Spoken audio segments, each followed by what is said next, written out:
Dear listeners, welcome to Mind Over Matter, where thoughts meets transformation. Today, we are joined by the incredible David Allen Brown, a visionary teacher, author, and speaker who has been guiding people in personal empowerment and spiritual leadership for over 3 decades.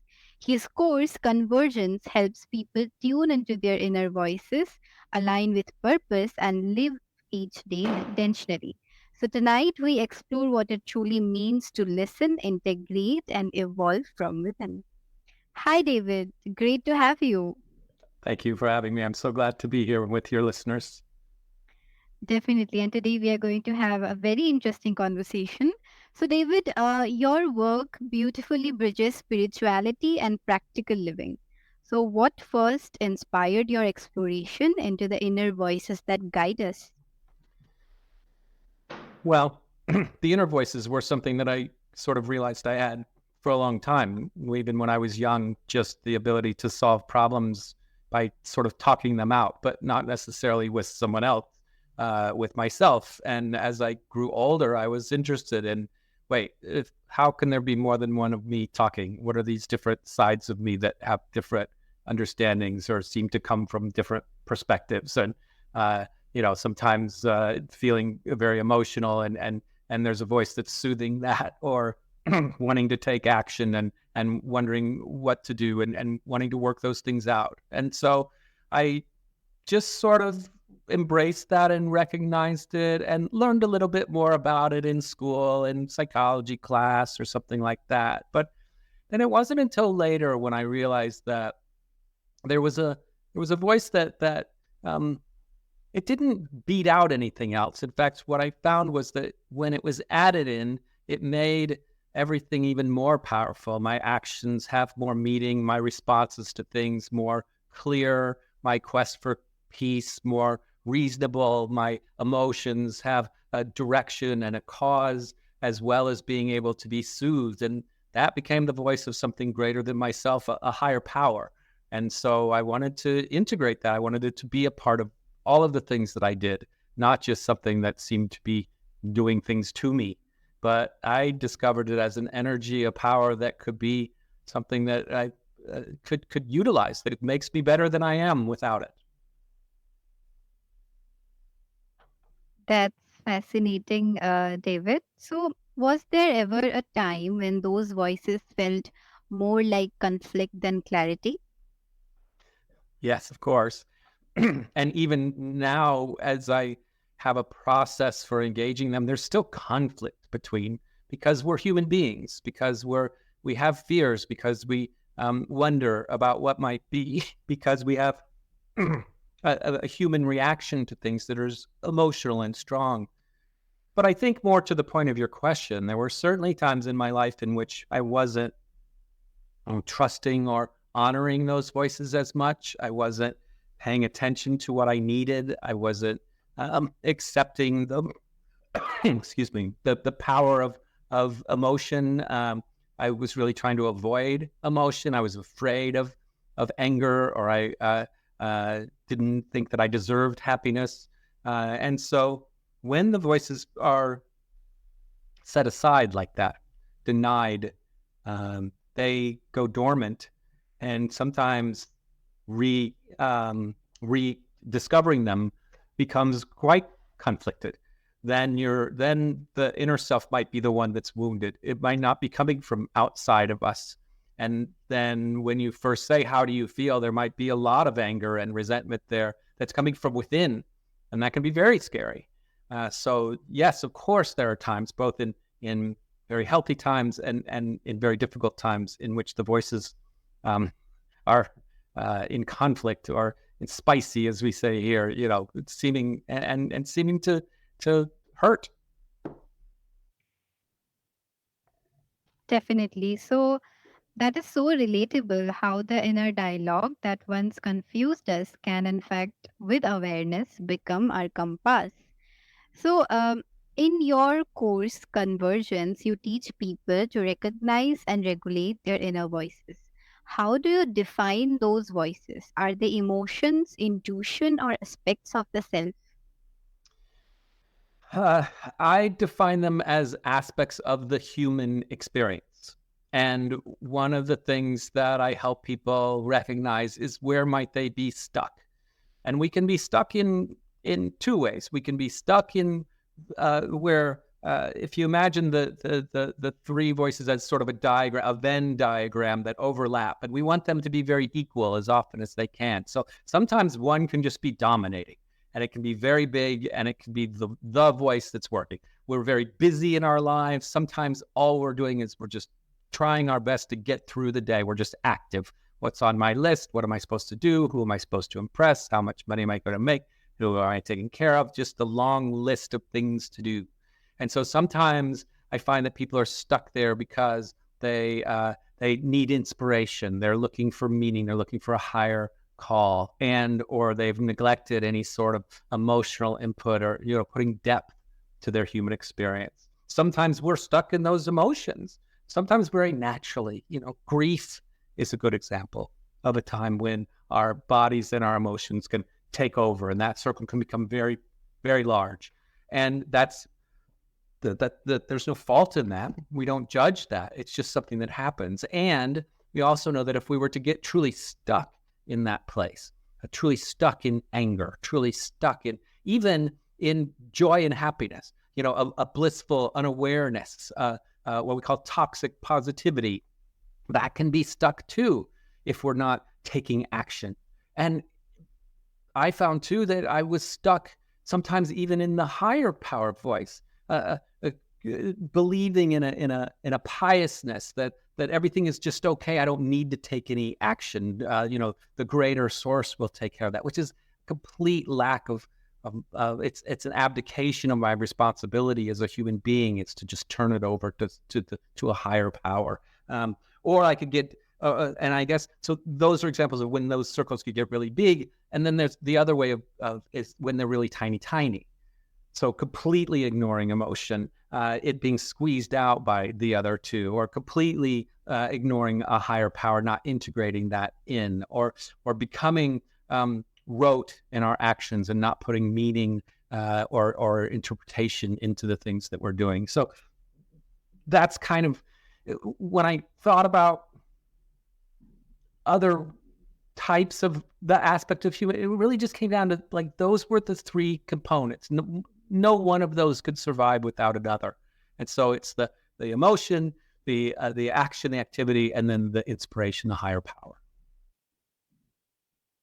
Beautifully explained, David. But the question is that a lot of people cannot differentiate between these voices, right? So, how can someone tell which voice is their truth and which is just noise from conditioning? That's a great question. First, I think to understand that noise from conditioning is a real thing, and that it doesn't necessarily make it wrong. It just makes it something that has to be evaluated. And that's the power of the convergence, is that the conversation is to help answer that very question. How do I know what's real, what's sincere? What will occur in me? And this is a great question for people who are interested in my course. Like, what will I see as the response? When we value our emotions and find that they're being nurtured and cared for, that can invite inspiration in and say, so even the difficult emotions, what am I to learn from this? How will I know it will be okay? What is the cause for this anger or frustration or injustice that's in me? And so now comes a conversation.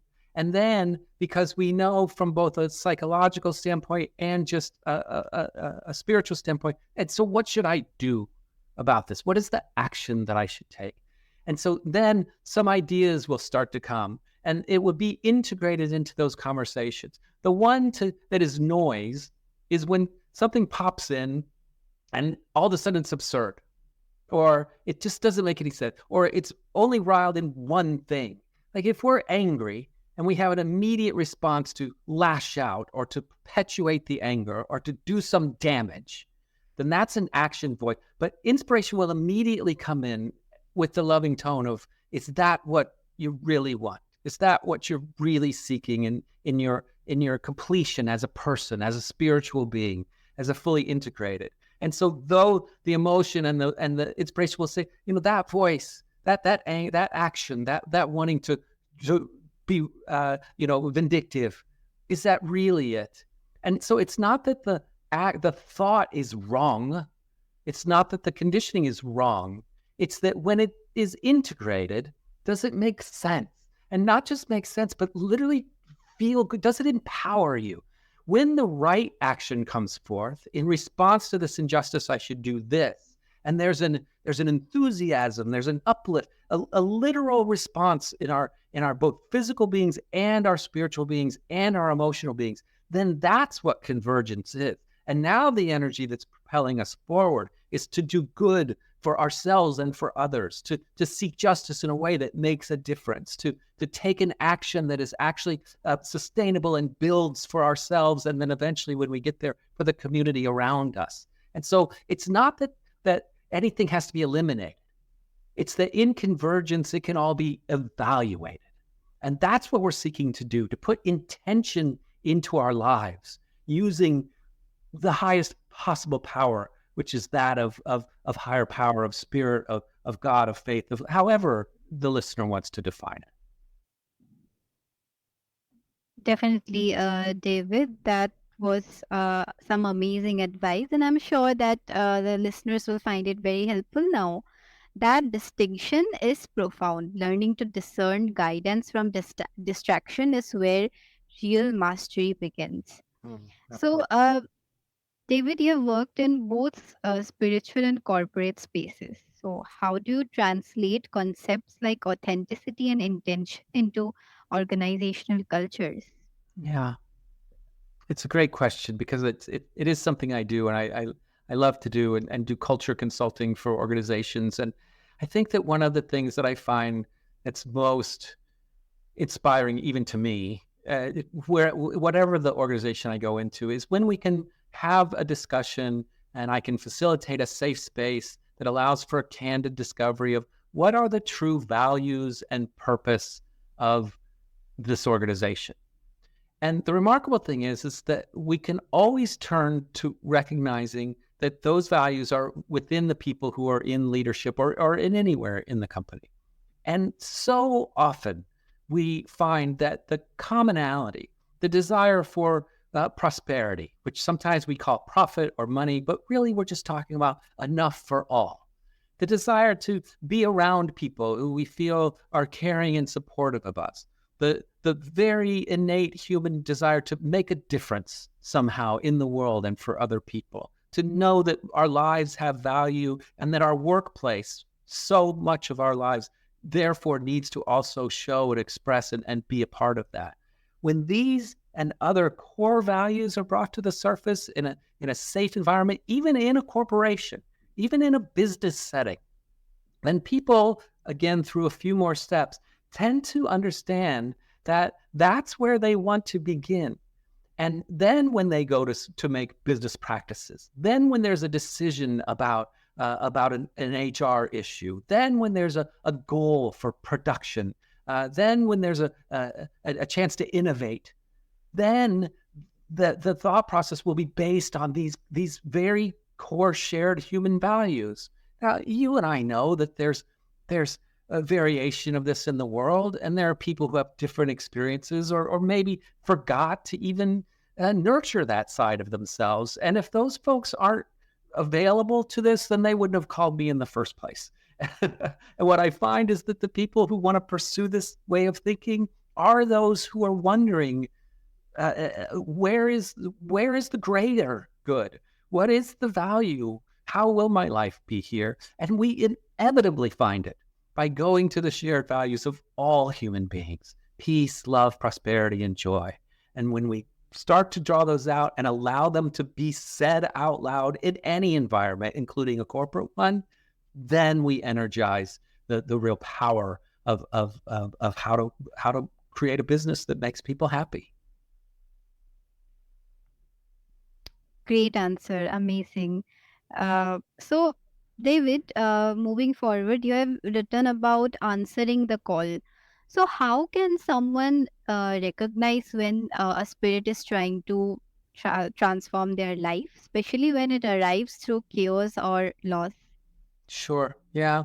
My second book was about the journey that we took when my mother was diagnosed with leukemia, and went through the battle and emerged, having seemingly overcome it after a couple of months of intense therapy, but then succumbed to it for 5 months later. And so we lost her. And I think that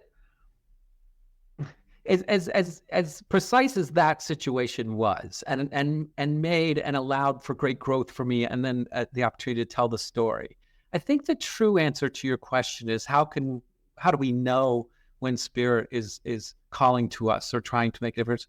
Spirit is always calling to us in order to make a difference, or to really integrate. It's a combination of what we've been saying. We want to step into our lives, business, home, journeys, vacations, getting traffic, holding on to these core values, these things that make us who we are, and not and who we are at our very, very best.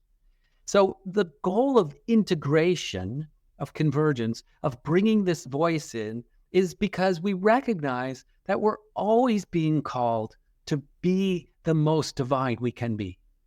And when something huge happens, like your mother gets cancer, and your life must, you know, wildly shift, and the challenges are deeply emotional, and the things to do are overwhelming at times, then yes, of course, we tend to turn to that moment, to our communities, our faith symbols, and say, yes, oh, good, yes, be here now. Bring the spirit into this, help me get through these difficult times. Oh, I'll pray for you. We hear all the time.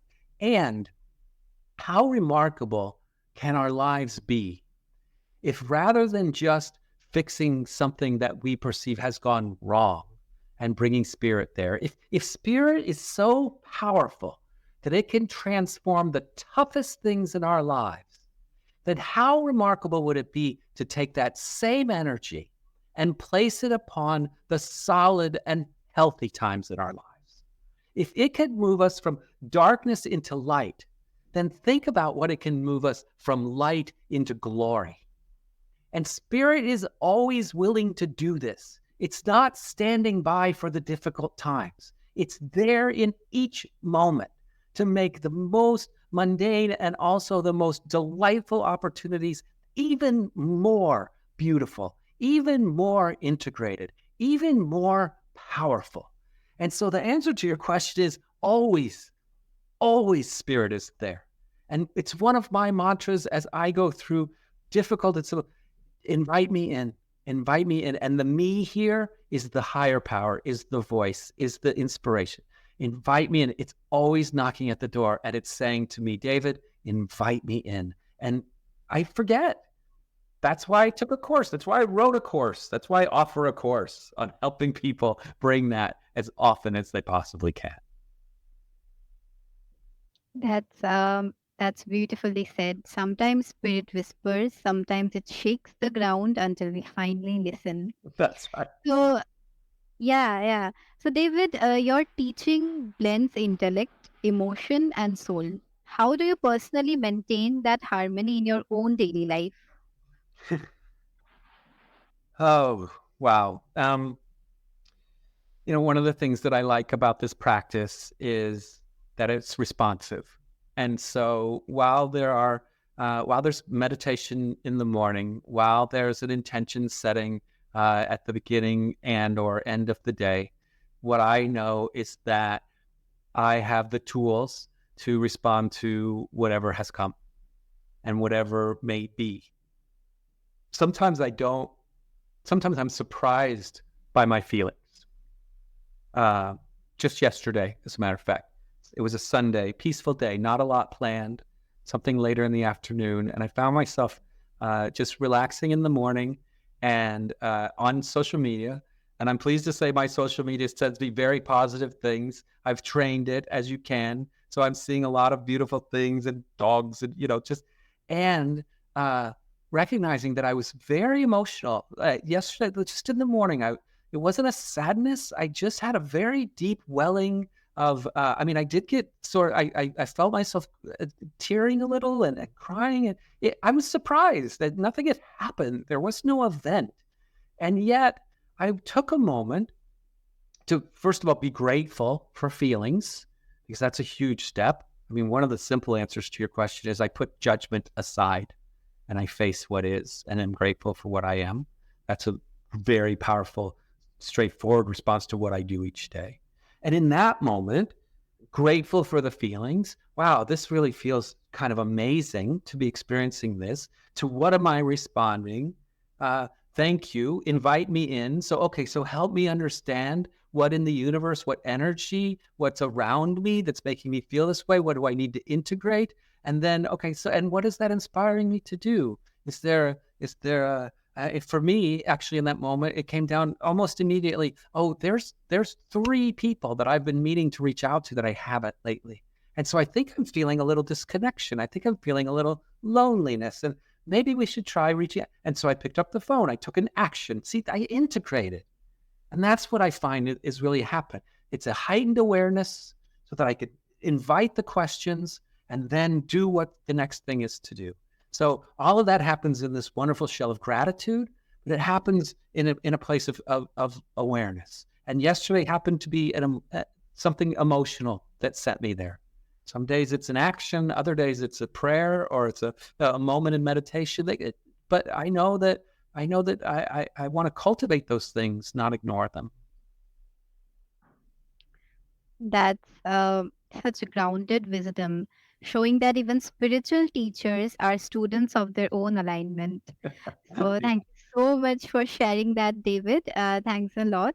But if our listeners want to connect with you and learn more about Convergence, about your course, then how can they do that? Could you share it with our listeners? Yes, the best way is through the website, and it's davidallenbrown.com. And sometimes the ALAN of Allen is a thing. I'm sure it's in your show notes, but if people click through there and they'll discover the course, they'll discover, and we're just now putting out the course itself is big. It's 27 lessons and 30 worksheets, and it's a big. And we're just about to launch, probably by the time this podcast goes on, a quick start program. 5 straightforward 10-minute lessons, 5 worksheets, very accessible price. And if anybody has any need, then send me an email, which you can find through the website. Let's start a conversation about your interest in this and what you can do. We'll find a way to get this to you and have you join our community of people who are doing the work and coaching each other on it as well. So davidallenbrown.com, that's the place to start. Great, great. So, thank you once again for coming to our show, David. It was a pleasure having you, and what a wonderful conversation we had today. Yes, and I hope listeners just choose one thing to work on today. You'll find that that's enough. Definitely, definitely. So, dear listeners, what an inspiring exchange with David Allen Brown, reminding us that transformation begins the moment we listen inward. If today's episode stirred something within you, then take a moment to sit in silence tonight and ask which voice in me is ready to lead with love. Because when your inner world finds convergence, the outer world naturally follows.